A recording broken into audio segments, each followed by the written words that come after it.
caught up with me yet, but Oh, there you are. Hey, brother. how you doing, my man? Hanging in there, man.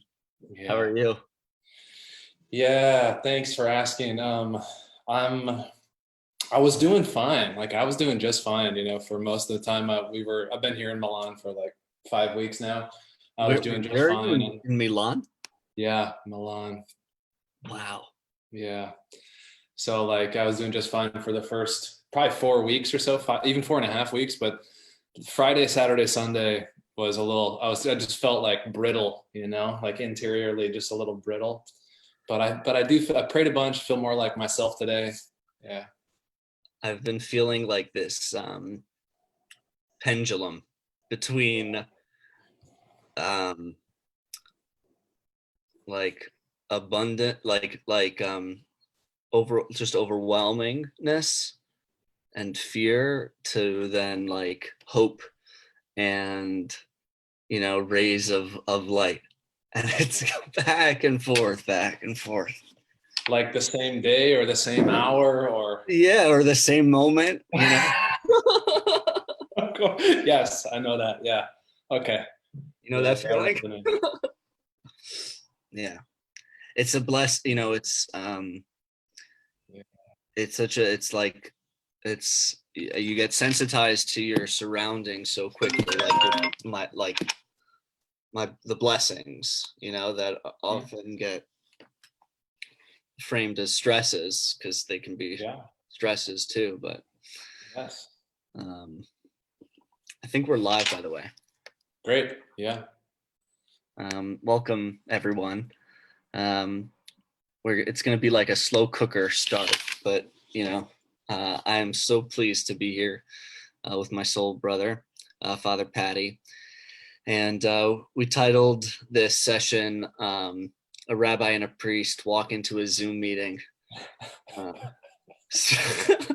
Even amid coronavirus, that never goes old. I feel. I liked it immediately when you suggested it, and then when I shared a little bit of it, a few of my friends gave me loving shit for repeating the pun, and then my response to them was, I am in support of interreligious puns. So, That's right. or if it's not a pun, whatever it is, I don't know. Yeah, interreligious puns. Yeah, so this is what it's a blessing to know you, Patty. I've always felt a special kinship and closeness with you. So when we lived downtown across the street Yeah. from the church and St. Francis Xavier downtown, which is such a beacon of of of just incredible work that the church does for the homeless community down there, and so many other communities. But um, and we've been blessed to stay in contact over the years. I'm on the Upper West Side. You are where again? Yeah, I'm in Milan, Italy right now, but I live on 16th Street most of the time. Man, well, so I feel like even before we prepared a couple of questions but maybe Yeah, you could just share a little bit about where you are right now and what it's like where you are, because I yeah, know for sure. folks are curious. And Right. So thank you, man. Like for the introduction there too. I feel the same way. There, I mean, we all know, like everybody, people who may be watching, we both have the experience of sometimes you meet people and you're like, yes, like that person. Okay, if we have a chance, we'll be able to be friends. And sometimes we don't have a chance, to follow up on that stuff. And that's like, kind of a melancholy joy or a joyful sadness or something like that. But this has been a good one of those moments where it gets to be a little bit realized at least, and yeah, really exciting to see like another. I think you're a little bit younger than I am, but relatively young, some kind of spiritual person, or trying to be a leader, sometimes failing, sometimes succeeding. That's a joy. I'm in Milan, Italy right now, kind of. So this is in the state of Lombardy here in Italy, which is kind of in the center of the coronavirus outbreak, really in Europe, and then and Italy for sure, before spreading. And I know you guys are going through the real dramatic change of the lockdown. here and seeing some of the same things in New York hospital that we've been seeing here in the Milanese hospitals for the last 3 weeks, or 3.5 weeks or something like this. Real briefly, I came here to do research for my dissertation. I'm a sociologist and working on my dissertation in social theory. Secularism is what I study, and was hoping to come here to do some of that research, and have not been able to do any. I've been able to learn a little bit of Italian, but sort of make some good out of it, which has been nice. But this has been a very strange experience, kind of the stages of a quarantine in Italy. When I first arrived, I arrived the day after the quarantine was announced, so schools were closed the day I flew out. And so when I arrived here, I'm living, this room that you can see part of is in the Jesuit residence, which is on the very top of our high school here in Milan. It's called Leone Tredicesimo, Leo the 13th High School. And but the boys and girls were all gone when I arrived, so it's been really dead silent. The teachers all gone. Very strange for a high school, to have the halls empty.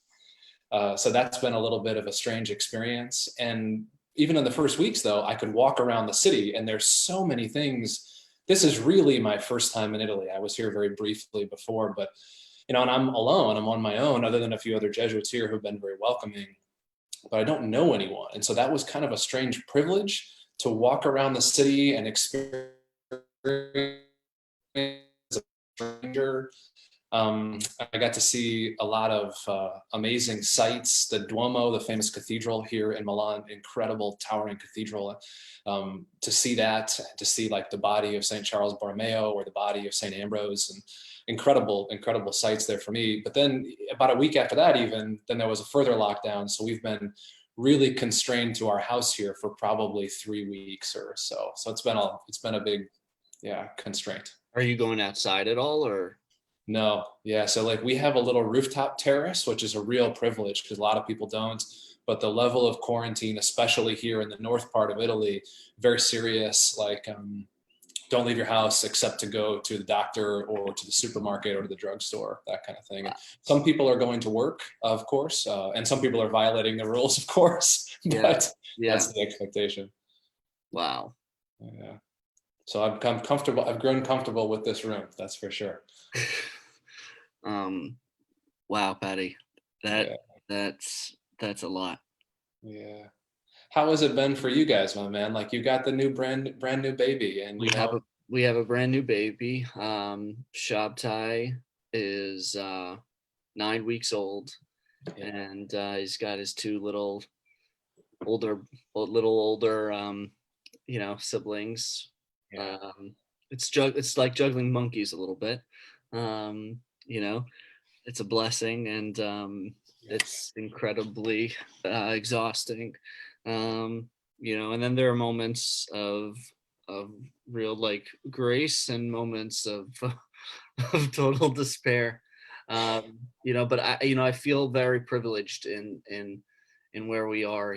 We have access to food and water, and are getting to go outside. And I was thinking about, someone shared this idea with me recently, like, oh, you can't visit your family, you've dangerous working conditions, you're relying on technology to see your relatives, you can't leave the country, welcome to life as like an undocumented like, that's right.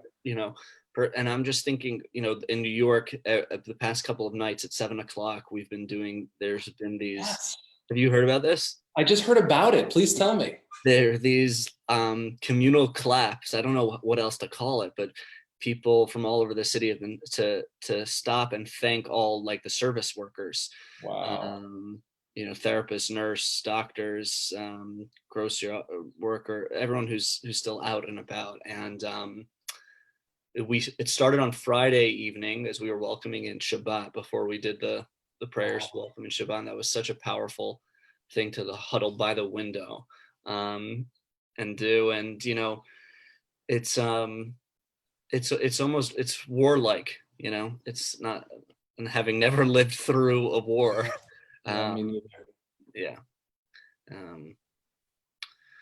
So maybe we'll just dive in, but I'm so intrigued by what that, I've always been intrigued by this sense of, almost like monastic type of lifestyle of solitude and introspection. But I'm curious, especially like now, and especially where you are Yeah. in Italy, what does it feel like to be to know what's going on around you, like outside Mhm. of those walls, and and versus, like, I don't know, the whatever's happening in your heart. Yeah, man, that's a wonderful question. The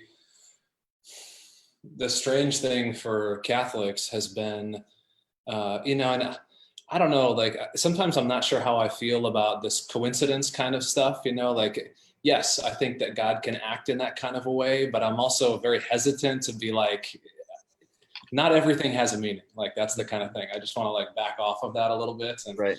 But I have to say, like, this is one of those moments where I just get challenged, in my own kind of rationalistic way of looking at the world sometimes, because uh, our quarantine is happening during the month of, during the 40 days of Lent for us as Catholics, and which we share, of course, like with the Orthodox and many others. But this is happening for us right in the middle of those days, and Mhm. it feels like kind of for me, it's felt like a Lenten penance that I did not choose. Mm. To have my,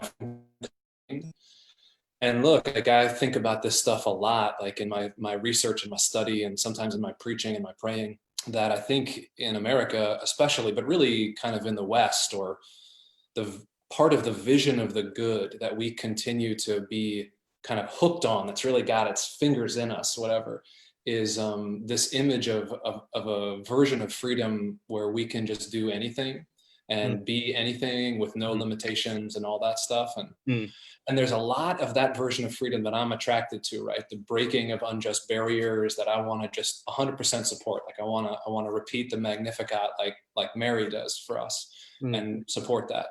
A God who, like casts down the mighty and lifts up the humble. But there's also a way where I think that I get addicted to that power of Mhm.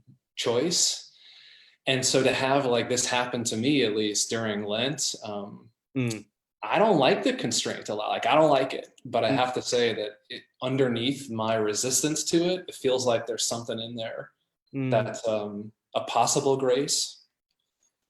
I know that's not true for everyone, and I know people are having very different experiences of this. So I don't mean to like project or enforce, but for me, that's been one of those big ones. The loss of freedom has Mm. been not fun and consoling. Mm. I don't know. Does that make any sense? Like, is that?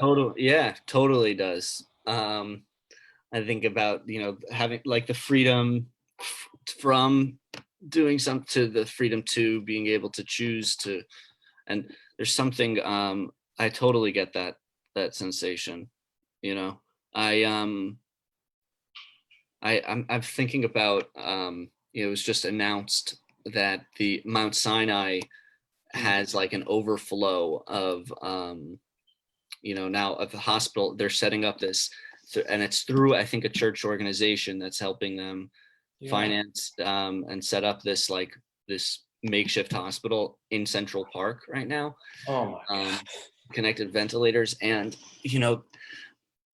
as a person of faith, um, I find myself like, I always find myself so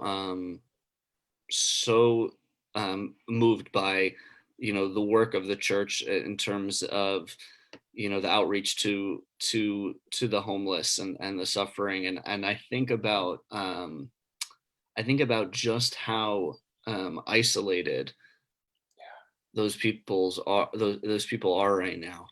um it's like, I was, it was last week, we were collecting food in front of our home, and we were having Right. folks, drop off, and to maintain physical distancing. We've been calling it physical distancing as opposed to social distancing, because I I think like it. socially and emotionally we need to be gathering more, but I um, am very attracted to that. spiritually gathering more. But so we had people dropping off, and then we would pick it up and would wipe down the things, and I brought off the food to this pantry that's been in dire need in Westchester that's working with some of these families and these communities. And, they were so grateful and gracious. And yet there was this sense of like, just the need is oceanic. Yeah, that's right. And I'm sitting with this feeling of sort of like helplessness, Yes, yes to that. and I'm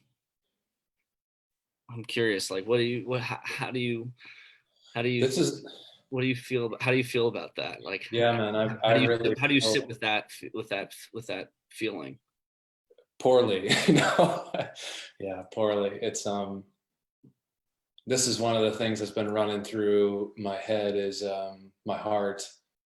So there's this story in the church where of Saint Francis of Assisi, right? Who most will remember, and Italian saint, and founded the Franciscans, of course, and all this. And he was a man who was a nobleman, very devoted to the poor himself, and gave away everything that he owned. But there's kind of he was just an utter radical in a way that I'm attracted to, and also makes me uncomfortable. And this one of these stories that kind of sums that up, where he decided that he needed to go serve the lepers and people who were suffering from leprosy at that time. And so when he went to one of these places, one of these the kind of outskirts of the city where people would be kept away, and instead of running away from these people, he ran towards them. There's this famous story of him embracing and kissing this person with leprosy. So kind of running towards the wounded one, like the excluded one, and putting himself at risk, being willing to put himself at risk. And there's something in that I just find so attractive, but I also want to be obedient to the experts, who were saying that that's not a recipe for healing at this moment. So the pain for me is that tension where I don't know how to be a radical for love and a radical of solidarity at a time where healing looks like distance. And I don't know how to do it. And it's really hard. So I very much resonate. Wow, I love that articulation of the question. It captures the feeling for me so precisely. It really does. It's such a fine line.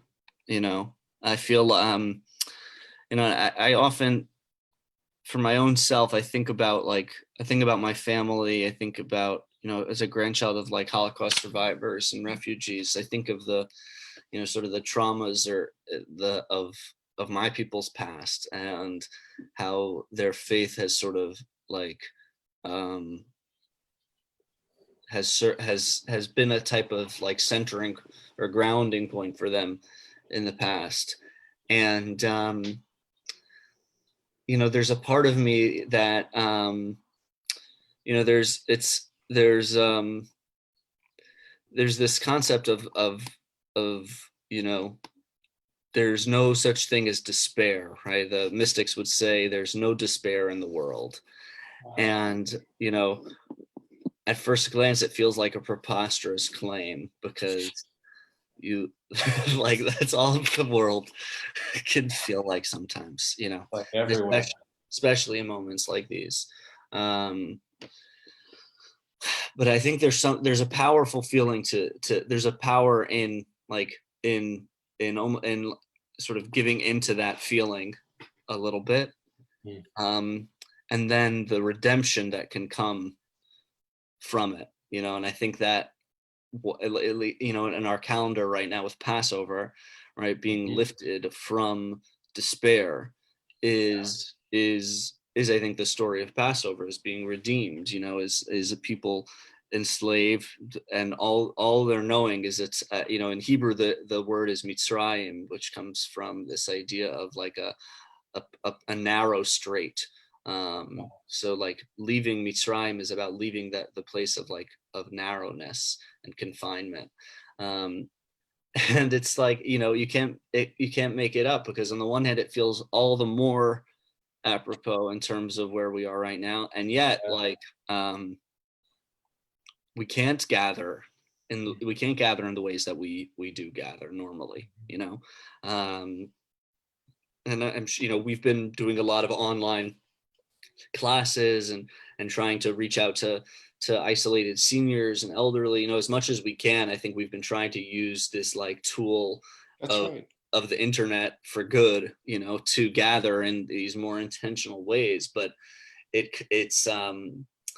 comes to like it's only so much, and I was listening to someone say I was on I forget where it was, but someone was sharing how much they were looking forward to when this ends and being able to just like embrace someone again, Right. and That's like right. hug a stranger. Yeah.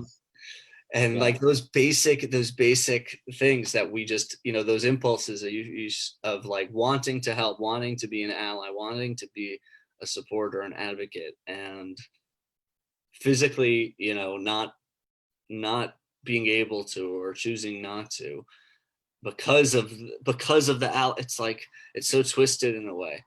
But um yes, man, like one of the things that's really, I hope that's okay, I jump in here. Please. Okay.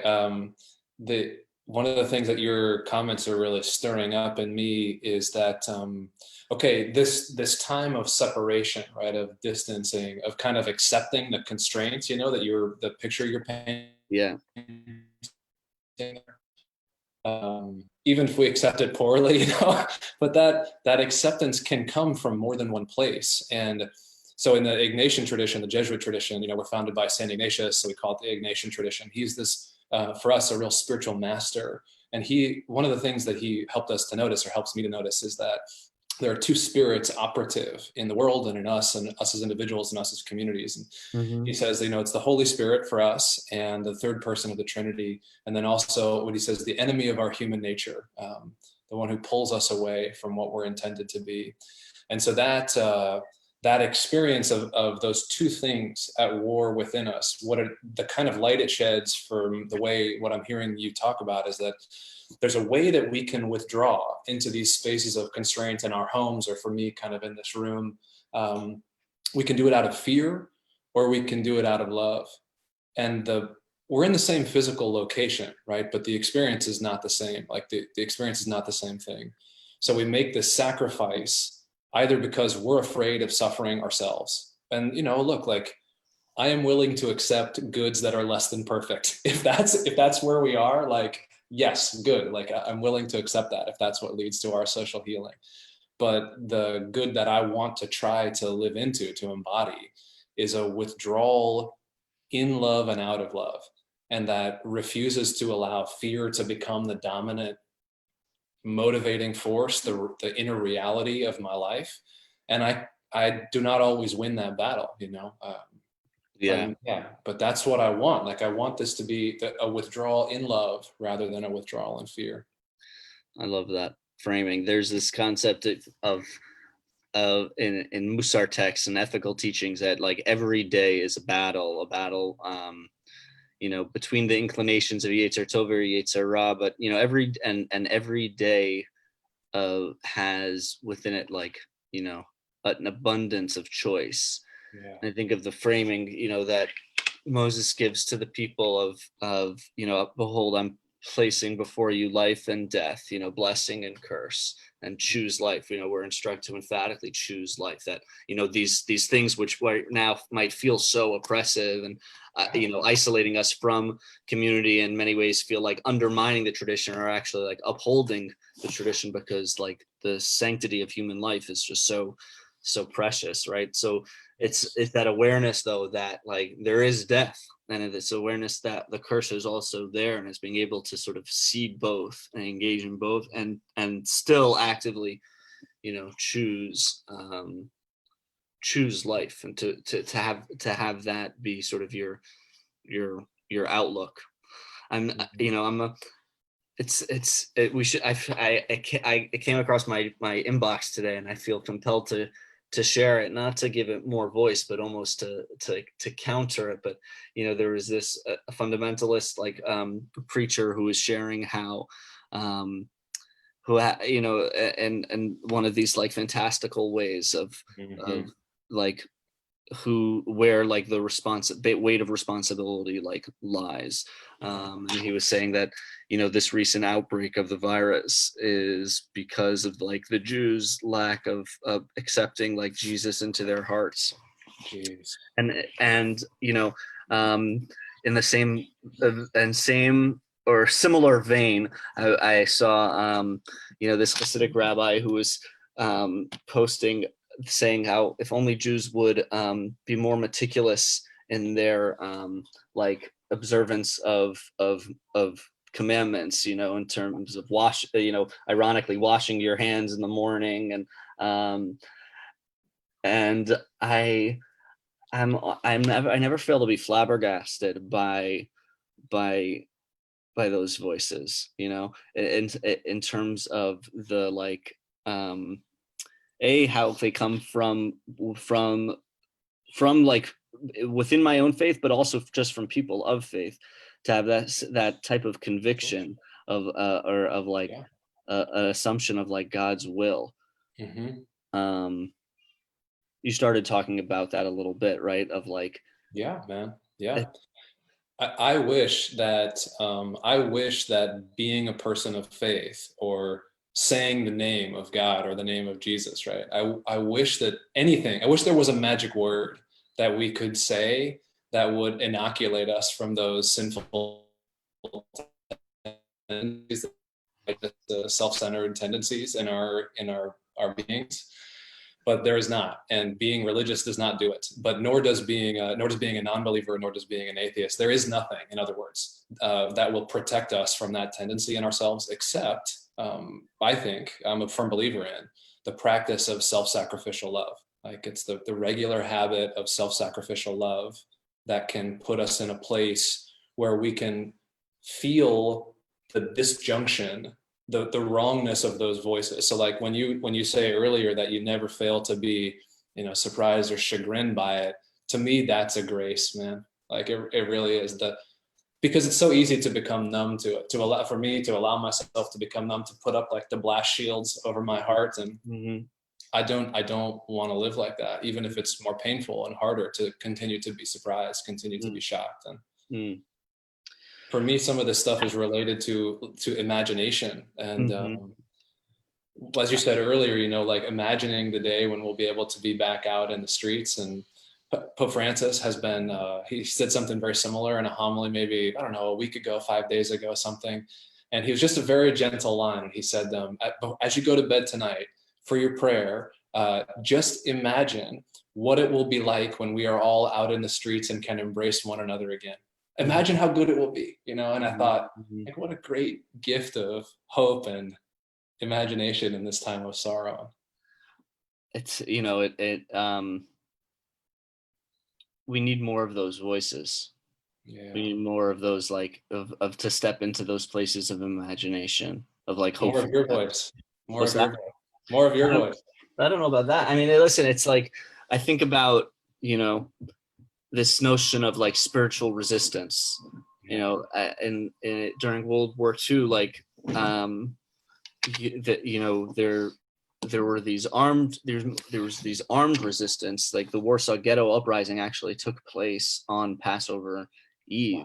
Like I Wow. try to think about what that experience must have felt like viscerally, you know, to be a Jew and to feel that active in like the Jewish story unfolding, like facing a pharaoh, facing you know, a leader that was even more wicked than Pharaoh, you know. And there's a part of me, though, you know, that I don't want to say romanticize, but you know, I think it's easier to imagine what that physical resistance looks like, right? That armed Mm. resistance. Um, and I think it's harder sometimes for people to access what is the spiritual resistance Yeah. look like, you know. And I Yeah. think in some ways we face a similar predicament today of, you know, the ways that we're used to showing up are not necessarily um safe or prescribed, though sometimes they're like homeless shelters or essential services, those places, I think, like, I don't want to be in the situation where we're making those decisions of what stays open and what stays Wow. closed. I don't envy Yeah. them. I pray for wisdom and clarity and for them. But I think we face a similar predicament in the one hand of being like, of not having our usual resources to go to, in terms of, okay, well, how do we activate our communities and ourselves? Yeah. um what are you left, what's your spiritual resistance, what's your spiritual or nourishment looking like these days? I wanted to ask you a question like around the same kind of a theme, not just about spiritual resistance, but actually for some help with imagination that I think gets at some of this. And so, I mean, man, like the Catholic Church, like we have a lot of beautiful tools like to help us with this stuff. We do, but sometimes we're not very good at putting them to use. And in the times when I've been really blessed, really fortunate enough to be with you for Shabbat or for other prayers, that's there's something so powerful for me every time I leave your home after doing this, praying with you guys. I feel this deep, this dissatisfaction, and then this desire that emerges out of it, to be able to learn from the intimacy of prayer in the home. Or like I saw a little video that you posted the other day of your beautiful daughter singing the Psalms, right? Was that the Psalms? She was actually reading from the Torah. She was chanting from the Torah for the first time, or one of the first times. I mean, I watched the whole thing, like, and to Yeah. see your wonderful wife, like sitting next to her, so proud. And Yeah. I was like, I just was very moved. Like I was very moved and inspired. And so like, that's the kind of thing that I wanted to ask you about, is I wanted to say, like, as Catholics are being, again, unchosen, um, forced to move away from like our liturgies of the Eucharist, our sacrifice of the Mass, not being able to gather for that. And many people, like there are many Catholics who are going without the Eucharist for the first time in their lives, on a weekly basis, which is shocking for them and painful. And there's been like all kinds of dissatisfaction there. I think there is an opportunity for us to learn from you as our, kind of, I always consider, yourselves and others, like our kind of like my mothers and fathers or grandmothers and grandfathers in the faith that I want to learn from, and without any presumption there, like of or ownership on my part, but just of reverence. And how do we learn how to pray in the home in that way? Or what are you doing in the home that is sustaining you in the midst of this? Thank you for the question.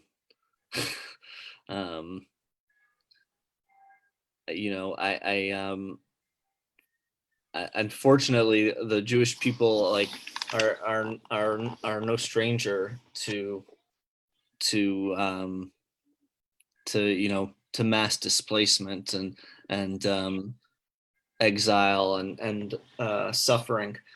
In fact, the first Passover was celebrated in Egypt, was in Mitzrayim, and with the Israelites being told not to leave their homes, as the angel of death was literally passing over home. So I think for us, for myself rather, I feel I feel the constrainment of not being able to go to synagogue, right? And I think of people who are in mourning right now, who can't recite like the memorial prayer or Kaddish in with the physical quorum, or even when someone passes away, a burial, to have a funeral not being attended, or even on the other side, weddings. There's such a pain in that reality, and it is a reality for so many. And yeah, this is where I feel like the ethos of like Bacharta B'chaim, of like choosing life, really steps in, which is like, Passover. The coronavirus can't cancel Passover.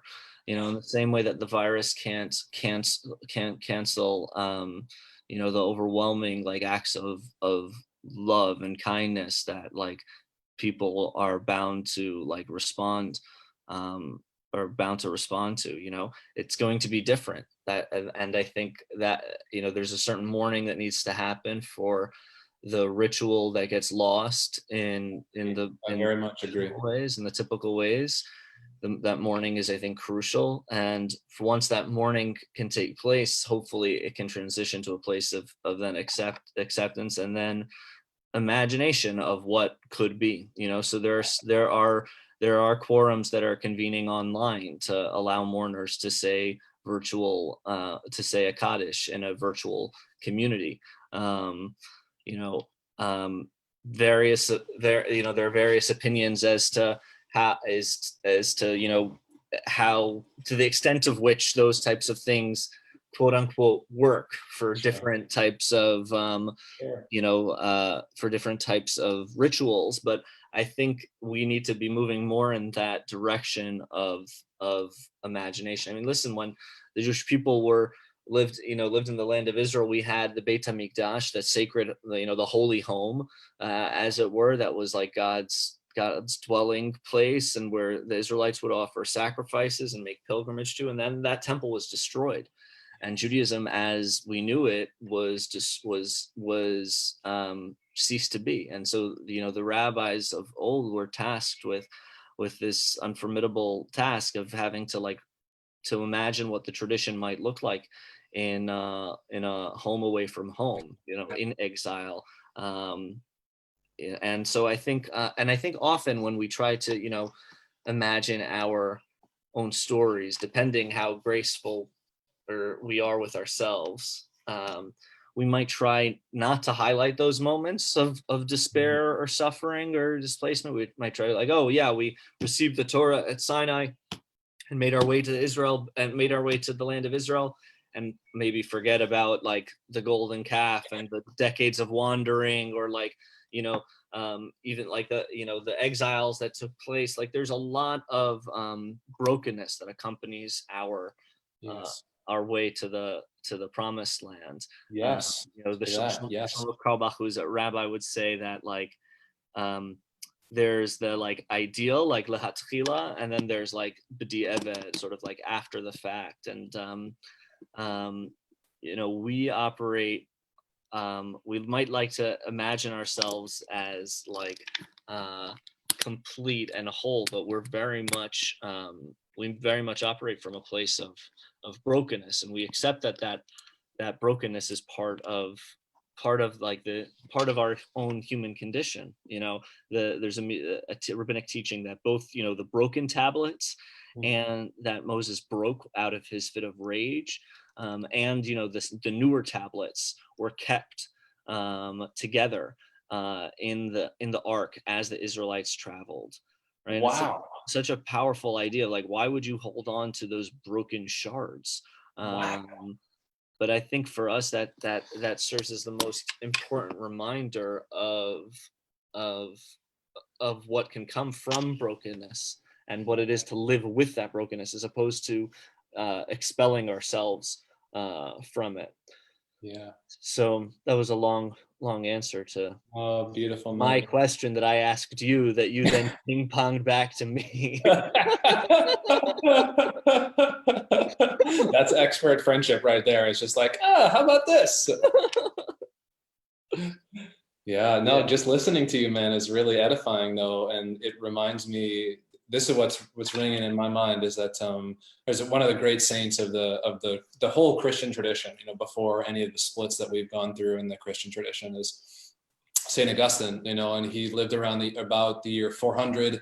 He's from North Africa, and in fact he was the head rhetorician in Milan here when he became a Christian. And so he was really practicing very little before that. Was a Manichaean and doing other things, but he became a Christian here and was baptized in this octagonal baptismal chamber that we have, that still exists underneath the Duomo right now, the Cathedral of Milan. So I was able to see that before everything was locked down, one of the most moving moments of my life, because St. Augustine's a really, really important figure for me. And I was the only person in there because no one was out doing anything. And so I walked into the room, and it's almost like the air felt very kind of like thick with dust, because it's, centuries old, just like brick dust that's there. And I'm looking at this, and I just immediately start crying, I just can't, not being able to believe that this is where, many people, but this man and others had these contacts with God. I was the only person in there because no one was out doing anything. Right. Am I there? Do you get me back? I got you. Good. So that's, I'm the only one in there experiencing this kind of thing, and start crying immediately. But what rang through my mind at that moment was this very important part from Augustine's memoir called The Confessions. And in there he said, he has this part about the experience of his own brokenness becoming a place of holiness, and the Felix culpa, right? The happy fault. And that it's that place of brokenness where Jesus, for us, God the Father, most wants to contact us and bring us into healing. And his own experience of himself was at the place where he was most broken, was most in need, was what allowed him to come to the Lord and be able to be a servant. And really resonates with me, man, the Felix culpa in my own life. And that story, I will not forget, of carrying the broken tablets as well. And yeah, I want that in my life. I want to carry that stuff too.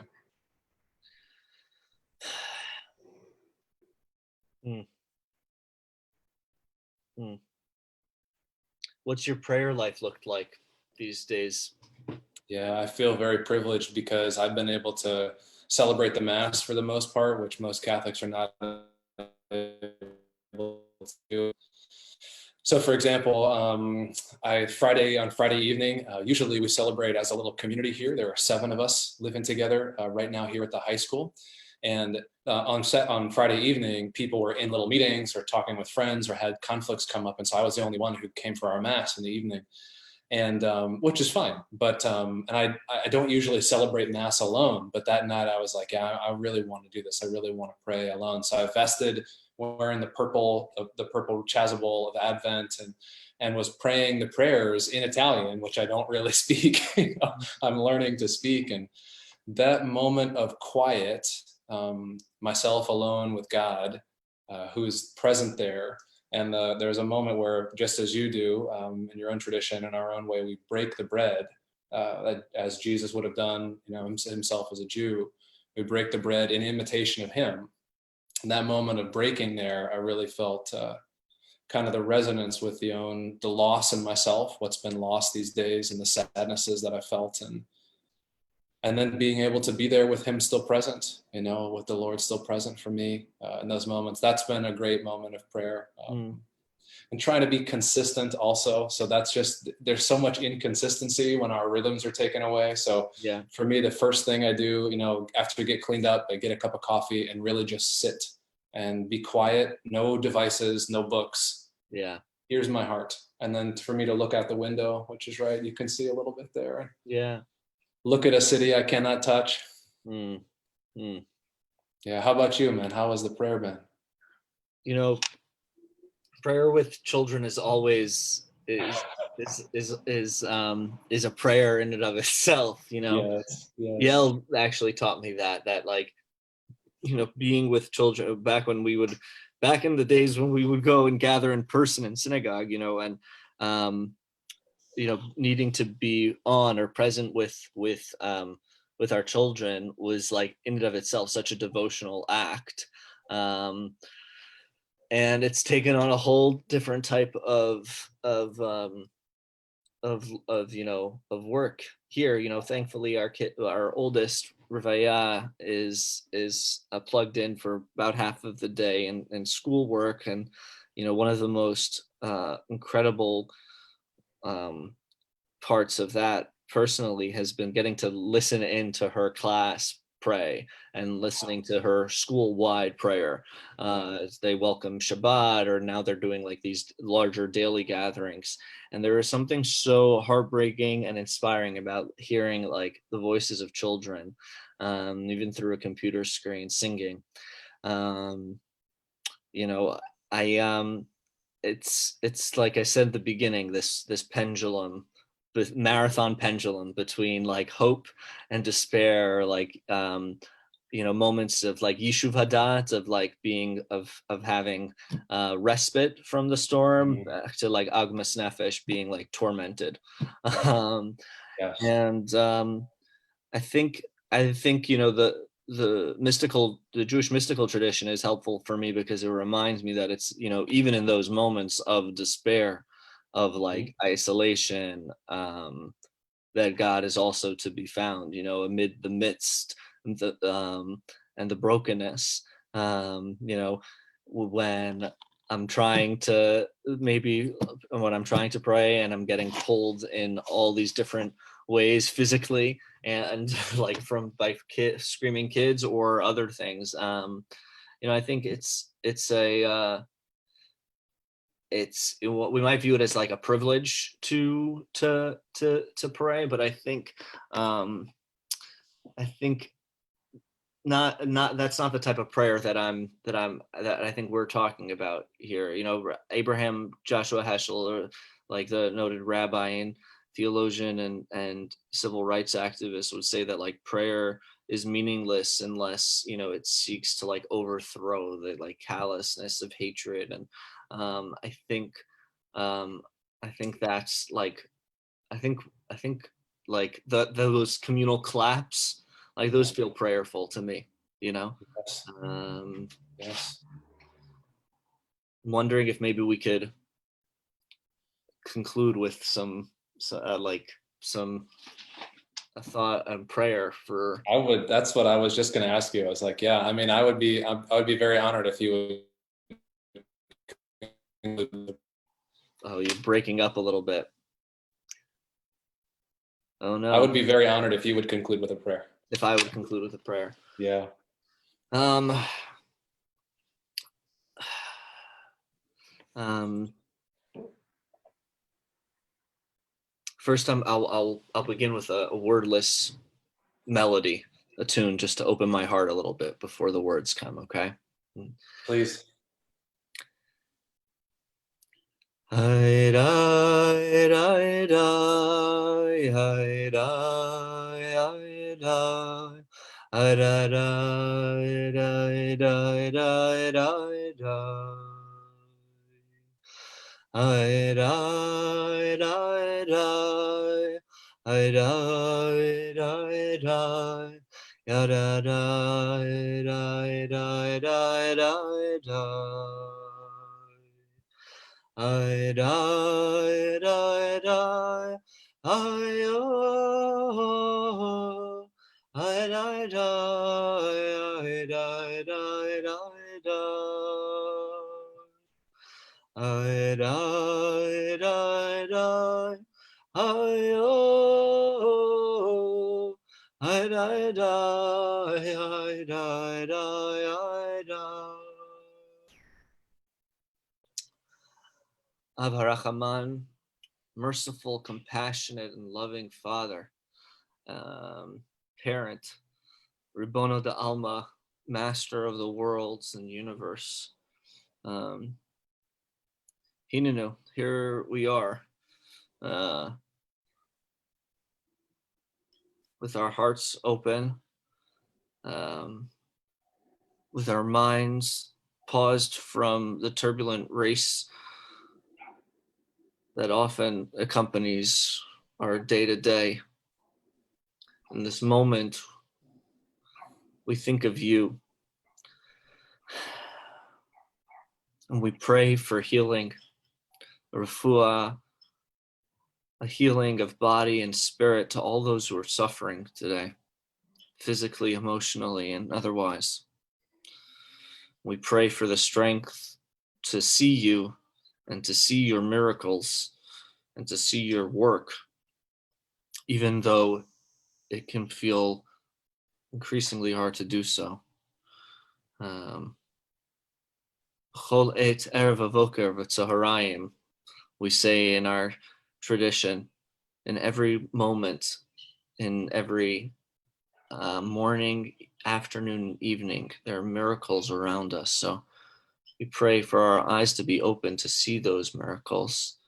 Pray for inner and outer peace. Pray for Father Patty and the community in Milan, along with us here in New York, and everyone who's tuning in wherever you may be. Peace, peace, peace.